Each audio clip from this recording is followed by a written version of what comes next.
নমস্কার বন্ধুরা, আমার চ্যানেলে আপনাদের স্বাগত জানাই। ভিডিওটি যদি ভালো লাগে লাইক করুন, কমেন্ট করুন, কমেন্টে জয় শ্রীকৃষ্ণ লিখতে ভুলবেন না বন্ধুরা। চলুন শুরু করা যাক। অন্ধকারাচ্ছন্ন রাত্রি যদি এসে থাকে তাহলে আলোকিত প্রকাশ নিয়ে সূর্য অবশ্যই আসে। রোগ যদি এসে থাকে তাহলে তার ওষুধও অবশ্যই আসে। সমস্যা যদি আসে তাহলে সেই সমস্যার সমাধানও সমাধানও নিজে থেকেই আমাদের কাছে চলেই আসে। এই সংসার, এই জীবনের শুধুমাত্র একটাই নিয়ম আছে, আর তা হলো এটাই, এই সংসার হলো একটা চক্রের মতো। শাশ্বত বলে কিছু নেই, নিত্য বলে কিছু নেই, আর যা কিছুই রয়েছে সব বদলাতে চলেছে।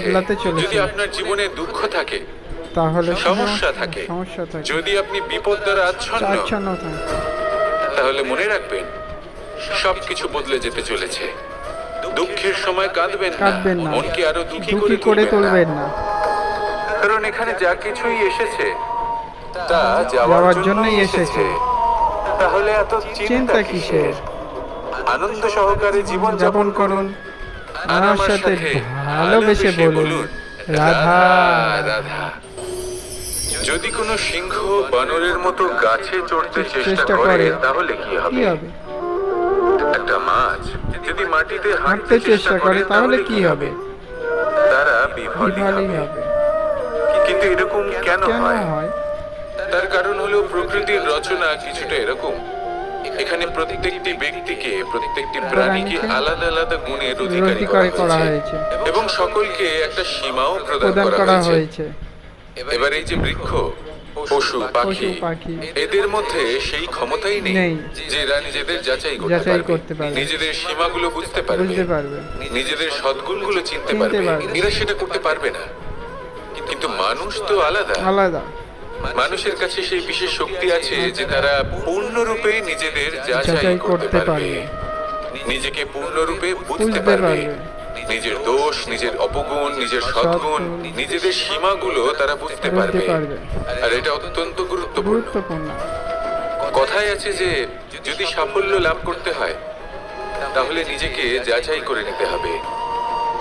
তাই নিজেকে যাচাই করুন, নিজের সাথে পরিচিত হয়ে যান এবং জীবনে কর্ম করতে থাকুন। সাফল্যের শিখরে অবশ্যই পৌঁছা যাবে। আর ওখানে যদি যান তাহলে এই মন প্রসন্ন হয়ে অবশ্যই বলবে রাধা রাধা। বনের মধ্যে যদি আপনি কোনো বিষাক্ত সাপ দেখেন তাহলে কি করবেন? আপনি তখনই তার থেকে দূরে পালার চেষ্টা করবেন। আর এটা কেন করবেন? নিজের রক্ষার্থে। এই কথা আমি নয় মেনে নিলাম, কিন্তু নিজের জীবনে এটা করেন না কেন? আপনি যেখানেই যান, যে স্থানেই যান না কেন, প্রত্যেক সময়, প্রত্যেক মুহূর্তে এমন বিষাক্ত সাপ আপনি অবশ্যই খুঁজে পাবেন। আর সেই সাপ নয় যাদের আপনি বনে খুঁজে পাবেন, এরা হলো সেই সাপ যা আপনাকে পাপ করতে বাধ্য করবে। আপনার অন্তরের বাসনা, ক্রোধ, অহংকার, লোভ, ঈর্ষা এদের বৃদ্ধি ঘটাবে। দেখুন, বনের এই সাপ আপনাকে একবার ছেড়ে দিতেও পারে, ছোবল নাও মারতে পারে, কিন্তু এই যে পাপ রূপী সাপ আছে তা অবশ্যই ছোবল মারবে। কর্ম যদি করেন তাহলে অবশ্যই ফল পাবেন। সেই জন্য যখনই কোথাও যাবেন, যদি এমন কাউকে দেখেন, যদি এমন কিছু দেখেন যে আপনাকে পাপ করতে বাধ্য করছে, তাহলে সেই মুহূর্তে সেখান থেকে পালিয়ে যান। যেমন বনের সাপ দেখে আপনি পালাতে থাকেন। সৎকর্মের রক্ষা অত্যন্ত আবশ্যক। আসুন আর আমার সাথে ভালোবেসে বলুন রাধা রাধা। মনুষ্য জীবনের সব থেকে বেশি গুরুত্বপূর্ণ বিষয় হলো মনের একাগ্রতা। এই সংসারের যে কটি মহান কার্য সম্পাদন হয়েছে তা হলো মনের এই একাগ্রতার একমাত্র ফল। আপনি অবশ্যই দেখে থাকবেন, অনেক ছোট বড় নদী যা বয়ে চলে তাদের সামনে একটা বাঁধ নির্মাণ করা হয় সেই সব নদীর জল সঞ্চয় করতে। বাঁধ হয়ে গেলে প্রয়োজন মতো বা মনের ইচ্ছে মতো তাকে ব্যবহার করা সম্ভব। এবার এটাই আমাদের মনের সাথেও সম্ভব। আমাদের মনের একাগ্রতা আজকের দিনে দাঁড়িয়ে বিভিন্ন ধরনের বিকার, ক্রীড়া এবং ভোগের মধ্যে ভাগ হয়ে গেছে। একে একত্রিত করতে হবে, একটা বাঁধ নির্মাণ করতে হবে, কর্মের বাঁধ।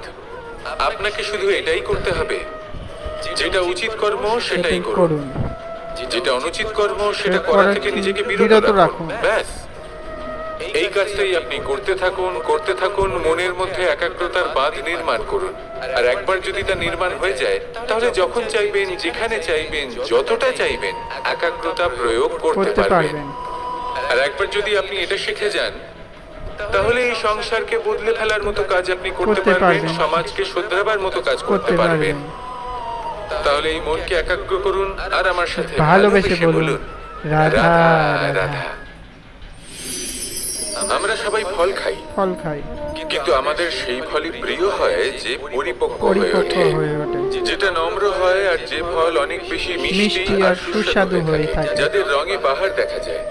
সেইভাবে জীবনে আমরা নানান মানুষের সাথে পরিচিত হই, কিন্তু সেই মানুষই আমাদের মন ছুঁয়ে যায় যারা বিনম্র স্বভাবের, যাদের বাণী খুব মধুর, যাদের অন্তরে আত্মবিশ্বাসের একটা তেজ, একটা রং দেখা যায়।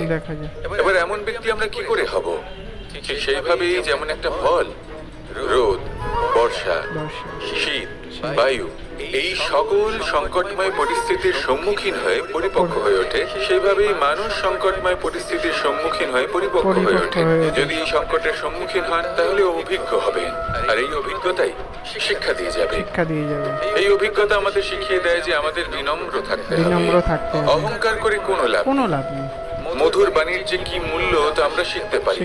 এই অভিজ্ঞতাই আমাদের বুঝিয়ে দেয় যে উচিত অনুচিত কোনটা আমাদের দৃষ্টিভঙ্গি তৈরি করে, আর এই দৃষ্টিভঙ্গি দ্বারা আত্মবিশ্বাস জাগ্রত হয়। সেই জন্য জীবনে কখনো বিপদ থেকে দূরে পালাবেন না, সেগুলোর সম্মুখীন হন, অভিজ্ঞতা লাভ করুন, তার থেকে শিক্ষা লাভ করুন, এইভাবেই পরিপক্ক হবেন। আসুন আমার সাথে ভালোবেসে বলুন, রাধা রাধা। ধন সঞ্চয় করা সম্ভব, আর সেই জন্য ধন সব থেকে বেশি মূল্যবান সম্পত্তি নয়। এবার আপনি বলবেন, আমি কি বলছি?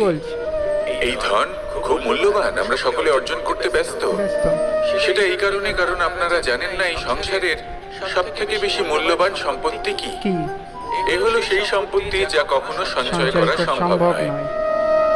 আপনার কাছে যতই ধন থাকুক, তা দিয়ে আপনি স্বাস্থ্য লাভ করতে পারেন, বাড়ি কিনতে পারেন, আদি ইত্যাদি, কিন্তু আপনি যতই ধনী হন না কেন, ফেলে আসা দিনের একটা মুহূর্ত আপনি লাভ করতে পারবেন না।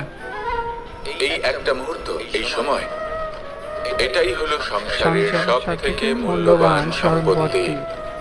একবার চলে গেলে তা কখনোই ফিরে আসে না। আর এই মুহূর্ত যতই চলে যাক না কেন, আমরা স্মৃতির মাধ্যমে সেগুলি যাপন করতে পারি, তার আনন্দ উপভোগ করতে পারি। আর যার সাথে আমরা সময় অতিবাহিত করেছি, তার স্মৃতিতে আমরা চিরকাল জীবিত থাকতে পারি। সেই জন্য সময় সব থেকে মূল্যবান সম্পত্তি, তাকে এইভাবে নষ্ট করবেন না। প্রত্যেকটা মুহূর্ত উপভোগ করুন, আনন্দ করুন, আর ভালোবেসে বলুন, রাধা রাধা।